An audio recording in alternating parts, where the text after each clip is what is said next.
What is going on, leaders of the world? If I've heard this story once, I've heard it 1,000 times. A leader that you trusted with your life and trusted with your livelihood took you in a direction that just was it felt selfish, it felt narcissist. Maybe they pushed you down, choked you out in some way, creatively or in other ways, and then you left. You took your fishbowl and you left, and you made your own company, you made your own team. I can't tell you how many times I've heard that story. And what it shows you is that people don't necessarily leave companies, they leave bad leaders. What if that was the most dangerous threat right now? It wasn't a competitor or a bad quarter or the market, but it was someone in your own organization. My guest today has spent years studying exactly that. Jennifer Fraser holds a PhD in comparative literature, which trained her to pull big ideas out of their silos like leadership and neuroscience and dump them all into the same area and see exactly what's happening. She's the author of 5 books and most recently, The Gaslit Brain. She uses brain science to expose the dark tetrad that's narcissism, Machiavellianism, psychopathy, and everyday sadism. And she uses it, she protects leaders from it. Jennifer, welcome to Leadership Live. We're so happy to have you. Thank you so much for having me, Donnie. A lot of people don't have the courage to talk about this kind of issue. And yet, as you've just expressed, it's so important for leaders to know about and understand and be prepared for. It's everywhere, everywhere. Now, I want to ask you about the book itself. There's a word that I saw. You call it the armor in the war on truth. Now, that's not soft language. I was just really curious before we get into it. Why do you call it that? Where does that come from? Well, I started becoming really interested in this topic because of my own workplace experience, but also what was going on geopolitically. And it really was interesting to me. You know what, as you get older and you can look back, you have a lot more context than younger people. And so when I look back at my own growing up and my university years and my workplace years, I believe that the truth was much more valuable then. What with the internet, we've gotten into a very unregulated internet. They're allowed to sort of do as they please. They're allowed to have all these anonymous individuals saying what they say publicly, and there's no accountability. They're allowed to have bots. They can do whatever they want, basically. And so this kind of very unregulated, untruthful world where really it's whoever has the power and the money and the influence is allowed to create the truth that we're all expected to adhere to, literally like toppling governments and so on. And that's where a part of me is very fascinated in that. And then I think it's seeping into the workplace where I think a lot of us are under pressure to really create a spectacle rather than create something profoundly truth-based and trustworthy and grounded in reality even. It's a phenomenon. And so the war on truth is really the era that we're living in. And if we don't know that, and if leaders don't know that, then they are susceptible to the kind of manipulations that affect all of us.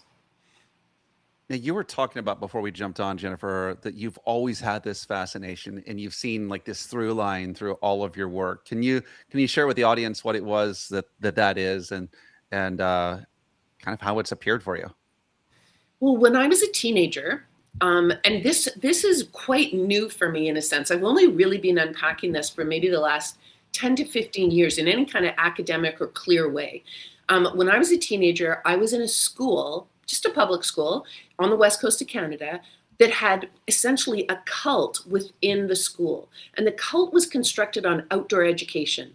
So we were teenagers, 50 of us, and we would go out with our teachers on these experiential learning trips. We'd go canoeing in the wilderness. We'd go cycling on the San Juan Islands for the US. Here it's called it's the northern version of that. We would do cross-country skiing and all these wonderful things, something that you desperately want to do when you're a teenager, rather than just be locked into a classroom.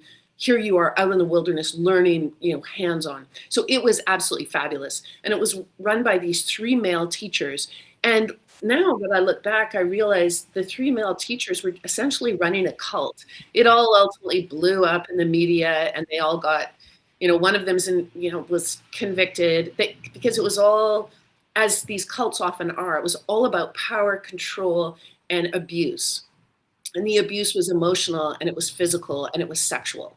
And so I think that that's where, because I was very young when I came up against the dark tetrad, I really, I mean, it was a very obviously influential thing, and Hmm. dissociated for a long time. I put it away in a box, and it was like, that is not me. I don't even know what that is. I certainly never reported to my parents. I had no language for it. And I think there's leaders today that have no language for this cult type behavior, these very dysfunctional individuals. They don't know how to talk about them. They don't know what to do when they start to infiltrate, and they don't know how to shut it down and protect themselves and their organization. Super interesting. I'm curious. Why do you feel like that? And maybe you can even go through some of the list of cult like behaviors. Why do you feel like those have made their way into corporate? Talking to mostly corporate America, but Canada, like how how does that live in this environment? I guess like what is conducive to the environment for these things to just come in and take root? Well, I think what most people don't understand is that, so we live in a culture that's obsessed with our health. It's obsessed with longevity. We all want to be as healthy as we can be. We want to live forever. We're going to tap into all of these gurus in order to be able to do it. We do our 10,000 steps. We go running in the morning. We hit the gym. We're playing squash. We're eating the omega-3s, and we're not smoking. Okay, so that's the world we live in.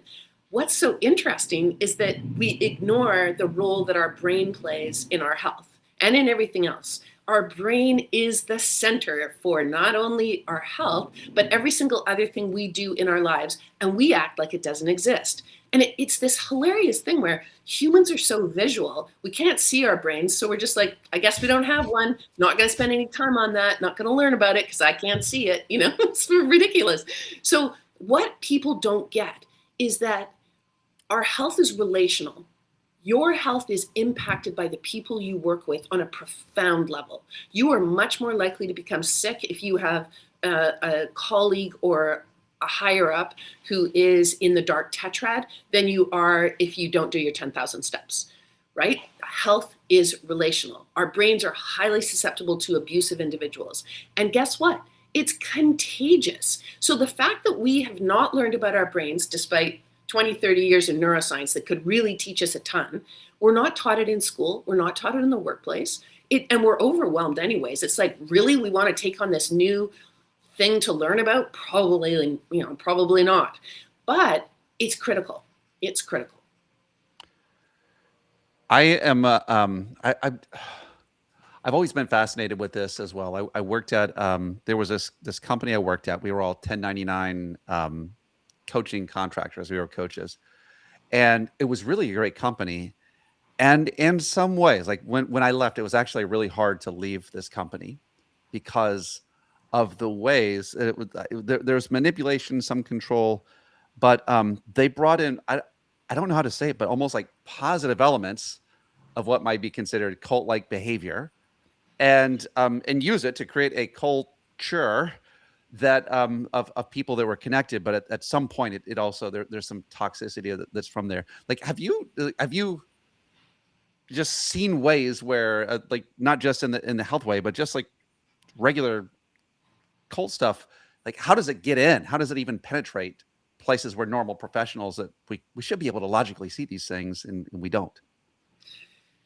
I think we can let ourselves off the hook in the sense that our brains are very ill prepared and they really struggle to identify cult like behaviors because the gaslighter, the abuser, they are highly adept at being a split personality.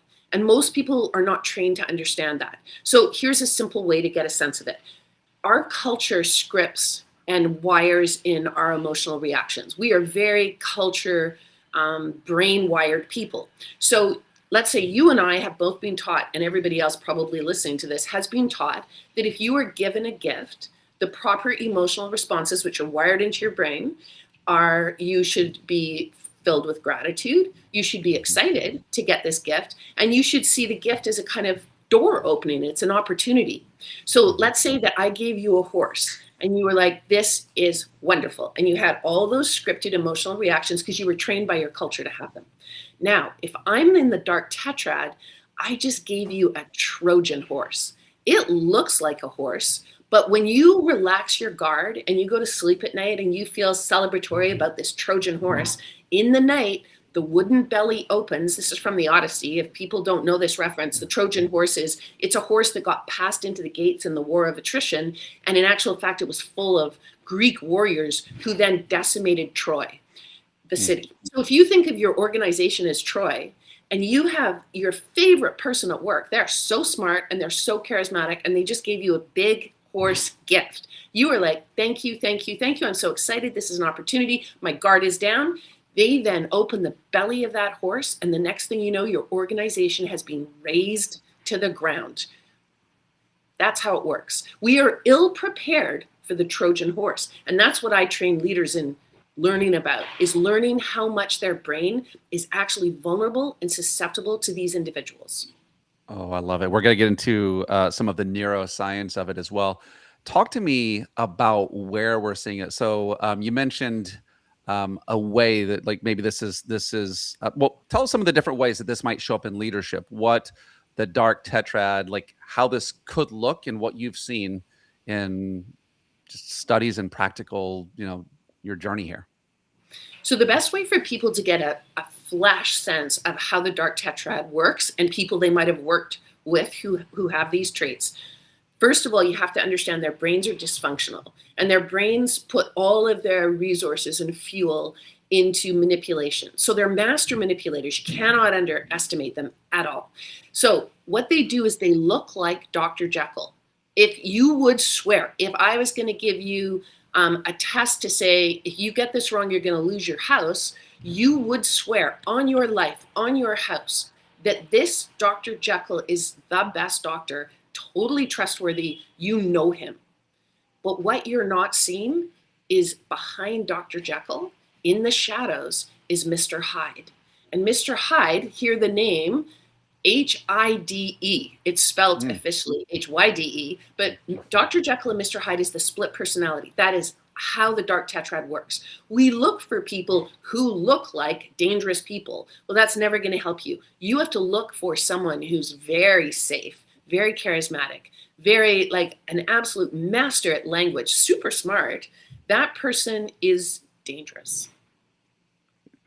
Take us into 20. There was an event that kind of like flipped the switch for you, 2012, 2013, really kind of is a part of the core of the gaslit brain. Can you bring us into your scenario so we can see just like the real story of something? Yeah. So the boss of my organization I'd worked with for 8 years, had many, many, many interactions, very sort of lovely person, gentle, kind, a little bit maybe a little befuddled, maybe not the greatest public speaker, but had a good heart, cared. So that individual, my boss, I had to go and report there's abuse. I have heard directly from upwards of 30 individuals that abuse is occurring, and it's really serious abuse. And this boss, so the abuse was taking place in sport. So it was happening on the basketball courts. It was happening behind the closed doors of practices. And I'd heard from 30 people at this point. It became more, but I had 30 people telling me all of these different things. So I went and reported, because of course that's what you do. And my boss looked at me in this organization, and he said, oh, that's just old school coaching. Okay, so let's unpack the gaslighting in that moment. So first of all, there's a power imbalance. My boss has the power, and he is the one that establishes out of his office the reality of our workplace. So he's telling me that I don't understand the reality. In fact, I sound a little bit hysterical. I'm using words like psychological and physical abuse, and he's saying, are you kidding? This is just old school coaching. So basically he's throwing back to me with that simple phrase. He's saying, I think the problem lies with you and your inability to interpret what's going on here. And I am your boss and I have the power. I'll tell you what's going on. And you probably would be wise to adhere to my version of reality because I control your livelihood. That's what happened in that moment. And it's Mm, funny because I didn't know the word gaslighting. That's why I passionately want everyone else to understand gaslighting. Because if you don't know, I mean, here's an interesting brain science thing. If you don't have vocabulary for what you're experiencing, your brain cannot process it as an action and then make a plan. It mm. needs the language. So I want to get into the language, but essentially what you're saying is things are one way, but it's almost they're the people is someone in power essentially erasing it, altering it, editing, and saying no, no, no, no. Really, it's not this. It's this. And there is this whether it's the magic dust of power, authority, or whatever allows them to get away with it. What is that? What's the typical result? Let's just imagine someone they may not know that they're getting gaslit. um, there's got to be some sort of something that's going on inside that's like what it's distances. There's got to be something, right? For the So uh, what yeah, the yeah, target? I use the word target. target. Yeah, I couldn't come up with the word. I'm like, what? Yes, I target. know, Okay. what do we call these people? No, so I use target for it. So I'm the target of gaslight. And so what do? Well, it's very, very clever because again, let's go back to culture and how our brains are wired. Our brains are sculpted to interpret situations in a particular way. So what my brain does is, here's my boss, this powerful person. I'm dependent on him for my livelihood. My brain says, right away, my brain goes, ooh, the problem lies with me. I better do some self-reflecting. I mean, we know that self-awareness Mhm. is a very important quality to have. I better look within and figure out kind of where I went wrong. But what I train people to do, and especially leaders, is I train them to never take their eyes off the gaslighter, never look within. These are one of those situations where when someone gives you a manipulative phrase like that, you start laser focusing on their behavior, not their words, on what they do. So I want to. So I definitely want to get into this. Yeah, I mean, take us into that. So like, help us to see where this might be happening. And so I know that you give us languages, you give us the vision to be able to actually see who is in this place. Um, what are the things that we pay attention to? You said what they do. Do you give us instruction on how we should see things, what we should how we interpret what we do? Like bring us into that, bring us into the language and Yeah. decode that a little bit. So in the gaslit brain, so in my book on this, in the first part of the book is 4 case studies. So once you have the case studies, you can actually see, oh God, this is how it unfolds. And I very specifically chose the most high level, untouchable people I could find. So I chose the head of counterterrorism in the Met Police in London, who's also a lawyer. I chose the head of basketball for Nike North America. I chose a law professor in Canada. Like she's won the honor of Canada, Order of Canada. It's one of the highest honors you can win in this country. That's how smart these people are. They're Wow. smart. They're highly advanced in their careers. They're just untouchable, massively educated. Guess what? All 3 of them bullied, gaslit, lost their careers. Absolutely decimated. 2 of them suicidal ideation. The 3rd one has cancer. So I use them very specifically for all of us to really admit to ourselves, I might be vulnerable. No matter how smart I am, no matter how experienced, being around the block, I might be vulnerable to this. So, because we all are. So first there's the case studies. Then in the center part, I talk about what the brain looks like of an individual who is manipulative like this, who is abusive. What does their brain look like? How does it function this way? How do they get there?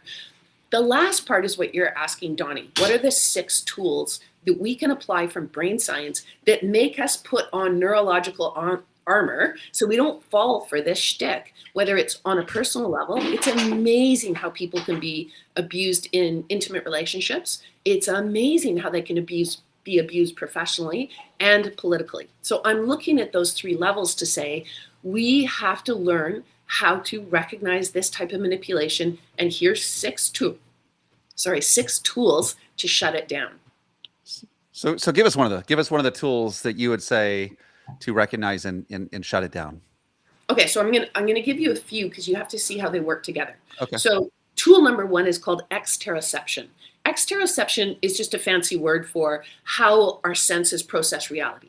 The sharper you make your senses, your hearing, your sight, your peripheral vision, your working memory, your concentration, your focus, and your processing speed. You really do the brain training. You go to the gym for half an hour a day. Why do you not exercise your brain half an hour a day? It's online, gamified. It's called Brain HQ. It's designed by an American neuroscientist and an international team. It's cheap, and it's the best exercise you can do if you do not want to be manipulated. When you train those brain functions, it's like training muscles. When you strengthen those brain functions, you make yourself have all your higher level cognitive process is sharper. So let's start with a sharp brain, exteroception. Next one is called interoception. Our physiology, our gut tells us a ton of information, but we're not trained to listen to it. We talk about gut instinct, we talk about trust your gut, but we don't have vocabulary for what our physiology is telling us. We don't have nuanced words that help us understand what that messaging is. I once heard this woman who worked very high level military, and she said in a presentation, I've never forgotten it, she said, when you feel in danger, trust it and respond. So it might be behind you, it might be to the right of you, but if your body is telling you there's something off, then you should absolutely listen to it. But you have to build a vocabulary. So that's interoception. The third one is called neuroception. Neuroception, you and me right here talking, we have a whole elaborate brain and nervous system process going on that is reading the room for danger. You're listening for sounds. You're listening for low sounds of footsteps behind you. You are listening for explosion, for a squeak, something dropping, any little thing that your brain might decide is actually not safe. So when you're in a toxic work environment, your resources are pouring into reading the room for danger. You're not doing problem solving. You're not being creative. You're not being highly productive. In fact, you're burning out because all your energy goes into reading the room. Like you can't turn your neuroception off. It's what keeps you alive. So that's three. Then I get more complicated in it, and I talk very specifically about leadership and how leadership will behave when an abuse report comes in. And this isn't taught to leaders, but they can get so much stronger and more able to keep themselves and their organization safe by knowing this brain science. So just to give you a quick version of it, I mean, it's complicated, right? So it takes time to unpack, but just the short version, we have, our brains have shortcuts. So it's called a heuristic in the brain science. We have a shortcut where, I'll give you one of the most simple ones is halo effect. So if you're looking at an anchor on TV and the anchor looks really good, and that's why we put so much energy into the most coiffed and attractive anchors, you believe that what they're telling you is true. On a brain level, your brain's like, that attractive person cannot possibly be lying to me. Now, if we put someone who, didn't have that kind of presentation, you might be a little bit skeptical. You might be a little bit doubtful, wondering how is it that this person, are they telling you the truth? So there's these kinds of things. And we look for markers. We look for very expensive clothing, stuff like that. And so it's, sorry. And so, there's those type, that's called a heuristic. So the halo effect. We are very scripted by bias. We're very scripted by low-level brain functions that will tell us that someone is dangerous because they look different from us. We have more empathy for people that have the same experiences and appearances as, like, our brains can really lead us astray. So one of the things leaders should be always doing, and with their teams, is always saying, okay, just a sec, we're doing a shortcut here. Let's not do that. Let's do slow thinking. Slow thinking is when you really unpack the data, you look at people's agendas for why they say what they say. You look at, why they would behave the way they behave. It takes a lot longer, but it's going to keep you a lot safer and protect your organization. So it's things like that.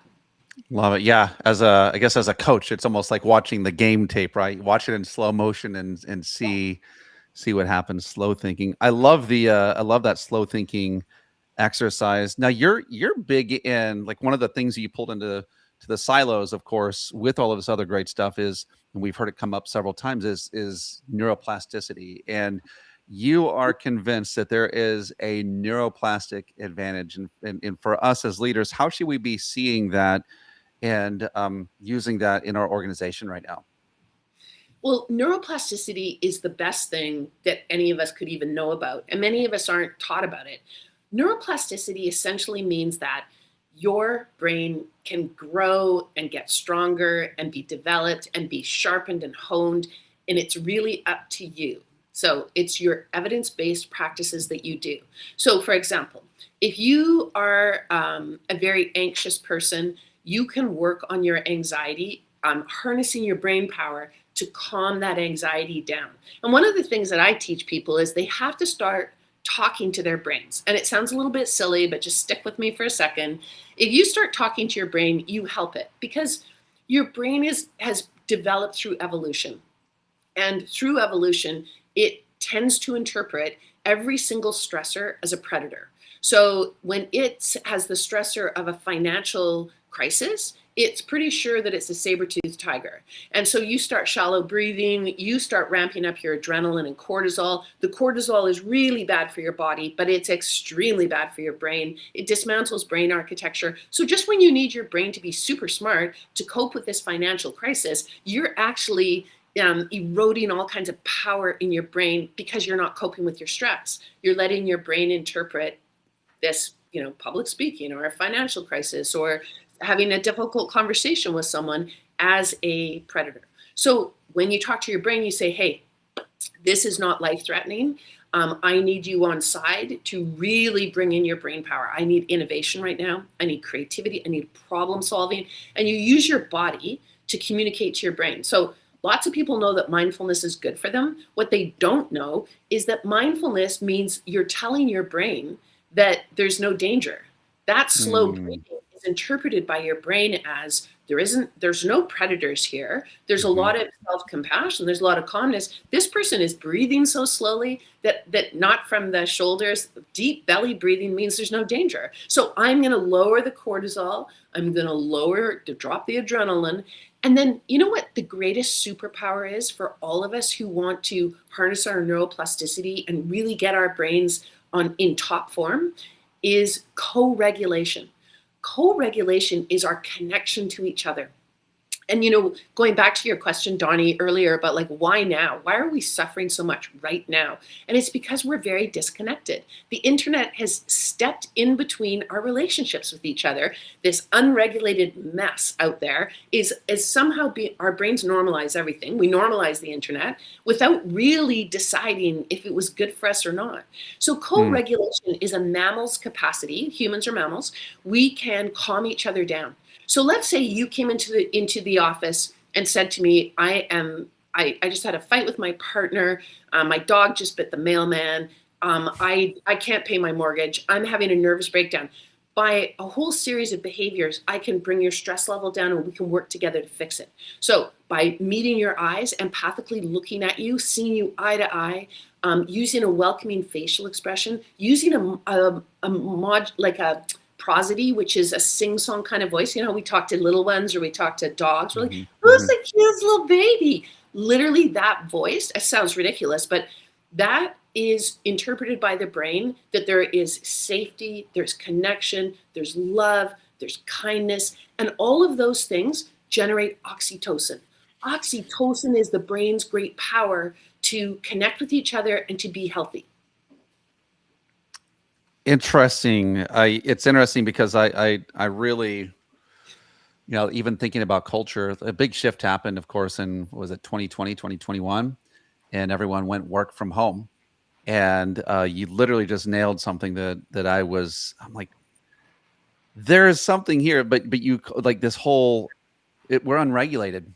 Like, we don't know, like, our brain doesn't have anything to attach it to, so it's something else just grows there, and it's not, maybe it's negative, maybe it's not, but how can we as leaders like take this unregulated space? So let's just say it is the home office of someone, right?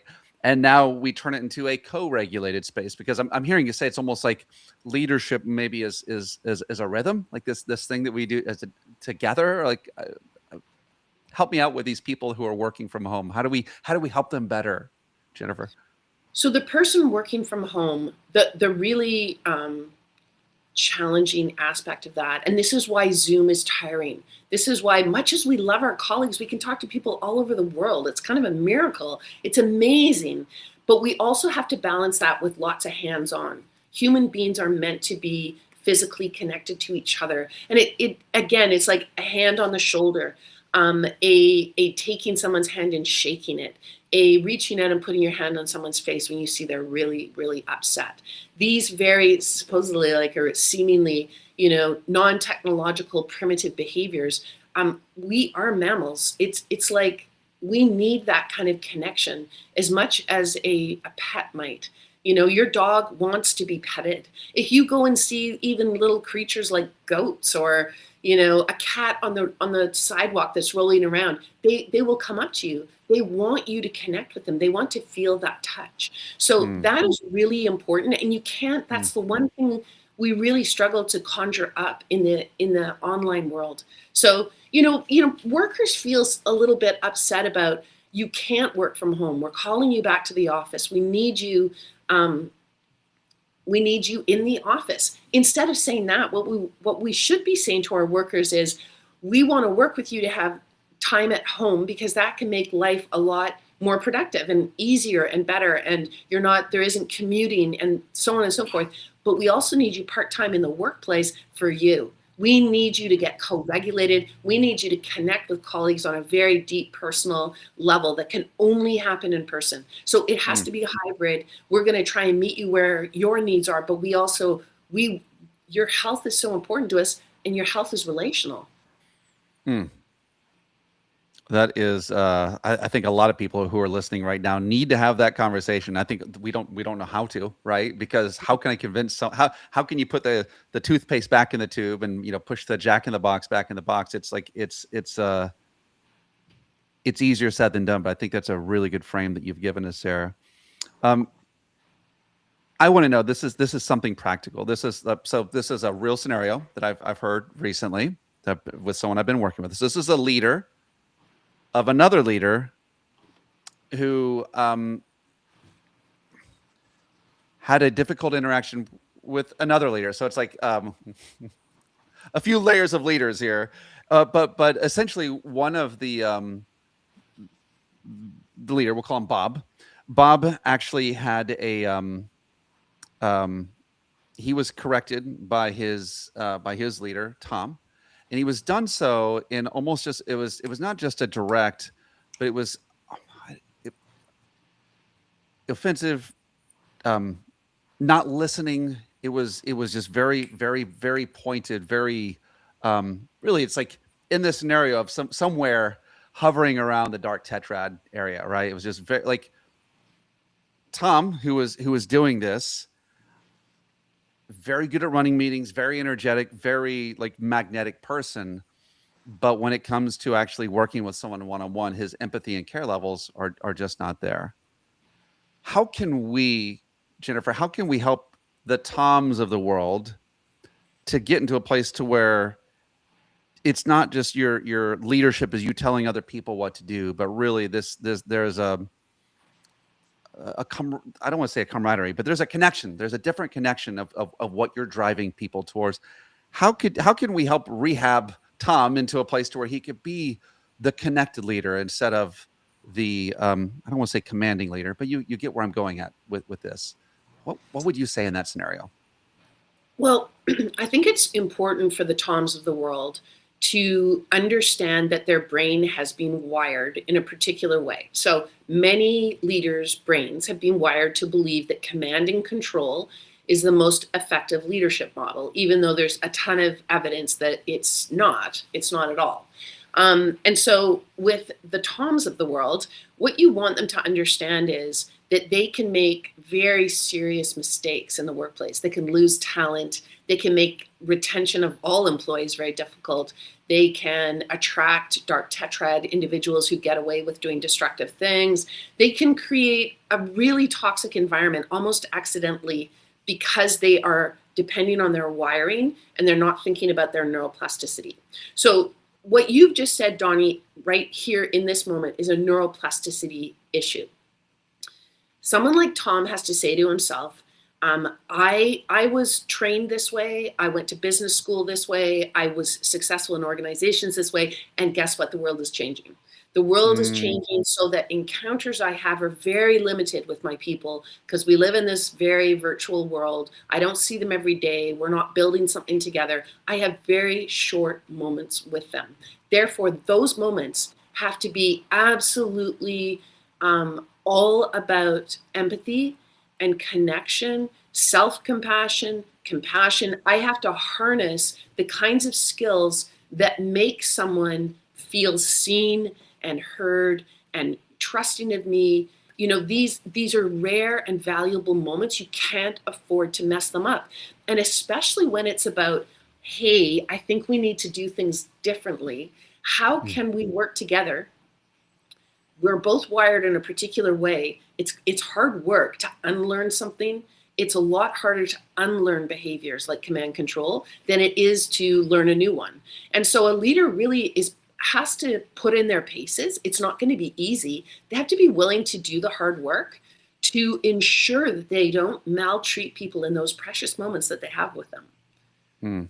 I love it. I mean, it can be really easy. Like anytime we hear any of the dark tetrad type stuff, I really do feel like a lot of the literature or, like what you hear on the Instagrams of the world, it just wants to throw away these people and say, "Get away."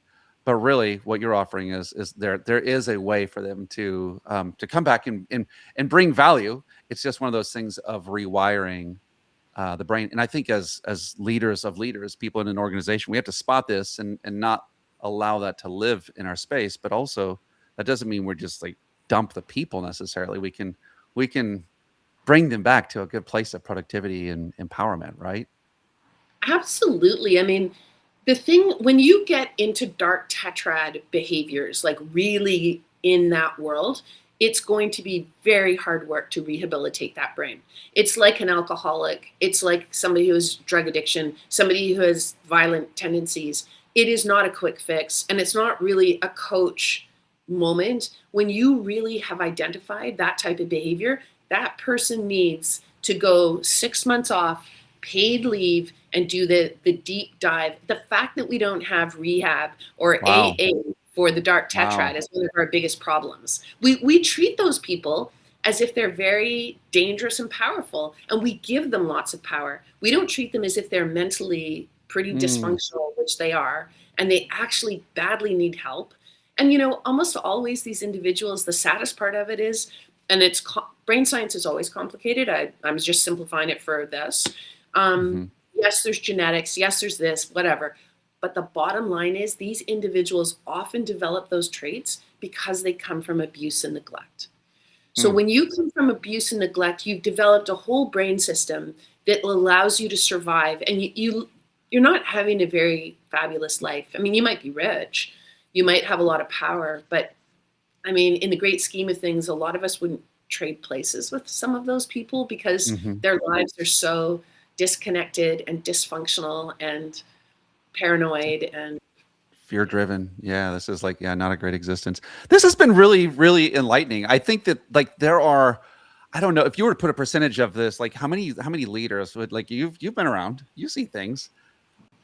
If you were to guess at a percentage of leaders that have maybe gotten their way through one of these, that they've gotten their position from one of these, or they accidentally inherited maybe an abuse behavior or like these power dynamics, like what would you say the percentage of people are that are trending more towards this dark tetrad? I'm going to answer that question in a roundabout way that I think is interesting. So while I do have a percentage number that I have seen in the research, which is sort of around the 20%, workplace Okay. could be quite a bit higher, because these individuals are very adept at covering up what they do. So if Mhm. you're dealing with someone who's really good at creating a masquerade for what's really happening, you're not going to identify them very easily. But what I think is very valuable for people to understand is that, so if I put you into a brain scanner and I showed you a bunch of awful images of dysfunctional workplaces with people getting hurt. I showed you the scene with Tom humiliating Bob. I showed you scenes where people are burning out left, right, and center, where people are just dysfunctional because it's so unregulated and dysregulated. So I show you really upsetting images of workplace dynamics. If I put the leader, the dark tetrad leader, into the same brain scanner and showed them the same pictures, your brains would respond in completely different ways. So your brain would light up in your affective empathy. That's your ability to feel the pain of all those people that you just looked Mm. at. You Okay. really can feel their pain. You feel their distress on a brain level. And you can't control that. That just happens. Your emotions would get activated. The limbic part of your brain would light up because you're imagining the guilt, the fear. You feel sorry for the leader who's doing it and doesn't know better. Like, you feel bad for everybody. You have all kinds of emotions. Okay, now imagine the dark tetrad leader. That person does no light up in affective empathy. There's no light up. It's eroded. And there's no light up in the emotional centers. They don't have guilt, remorse, any of those feelings. They don't have joy. They don't have feelings. So guess what? Interesting. That leader can channel all of their brain energy into two things, which is what lights up on the brain scan: language and cognition. So they see you as an Wow. objectified game board. You are a chessboard to them, and they are moving you around, and that's where all their energy goes. That's why they rise up the ranks to these Mm. positions of immense power and control. And they're very, very limited. They don't have the empathy and they don't have the emotions. So if they were smart leaders and they really are good at the language and cognition, they would surround themselves with a council of empaths and emotional individuals that could help them make better decisions. So that's the key. Who you surround. And that was kind of like the final question I want to end with. And let's just imagine we're listening really, and someone here is like, "Oh my God, I think I have some of those tendencies." I'm being honest with myself. I'm hearing I'm trending towards that dark tetrad in some of these areas, in at least methodology. I don't want to be, but I'm seeing it. What talk to that person, and and then we'll close out. We'll say goodbye and tell us where we can find you. Well, I mean, just as we said, the brain can mislead itself. So that leader that has that brain science knowledge can say, "I want to rehabilitate in action. I am the top. I am the best. I'm running this massive organization. Like that, the the work I have to do is so enormous, but I can hand over, I can delegate work to my team of empaths and my team of people reading it through the emotional lens. And those people will help me when push comes to shove, and I will trust them, and they will let me be my cognition and language person. And working together, we will have a very successful organization, and I will have more joy in my life. I Hmm. will I will not be so limited to these things. I will have a richer, more kind of 3D experience of the world rather than just all my people are on a chess set. So that is what I think would help them a lot. And I can be found, my company is The Bullied Brain. But it's just bullybrain.com. I write for Psychology Today. My series is The Bullied Brain. I read a Substack, 2 or 3 articles a week on gaslighting, and in the news I take scenarios that we're all reading about, and I go, okay, let's unpack the gaslighting here and why it's destructive and how to create a different way of understanding it and creating safety for ourselves and the workplace, etc. Hmm. So yeah. Jennifer Fraser, everyone, thank you so much. You've been so generous with what you've brought to us today. You really are like I do think that for some people this is like eye opening, and in maybe the first time they've ever even thought of some of the concepts you brought today. Thank you so much for it, guys. You can find her all over. Jennifer speaks, she writes, she's in the news, and she spent time with you, making you a better leader. We know that if you can lead better, you can live better. Coming up next week, we have a really cool guest. We would ask you to tune in on Wednesday. I actually don't have the cue card lined up, but that's okay. Yes, we do. It's 4 steps to memorable talks. It's Cesar Cervante. He coaches people, leaders, how to take their life work, turn it into a talk, and impact more lives. He helps people get TED Talks and all kinds of things like that. So you really want to tune in for that. Jennifer, thank you so much for everything you've done today. And I really do hope that people will reach out to you. I'm glad to be in your sphere and moving out of that. Like, you got me thinking. You've really got me thinking. So I really appreciate the time we've been able to spend today. Yeah, thanks a lot for having me, Don. It was a great conversation, and as we talked about before, the brain science is it's just really helpful, and it's so empowering. So I'm glad that you created space for it today. Thank you so much.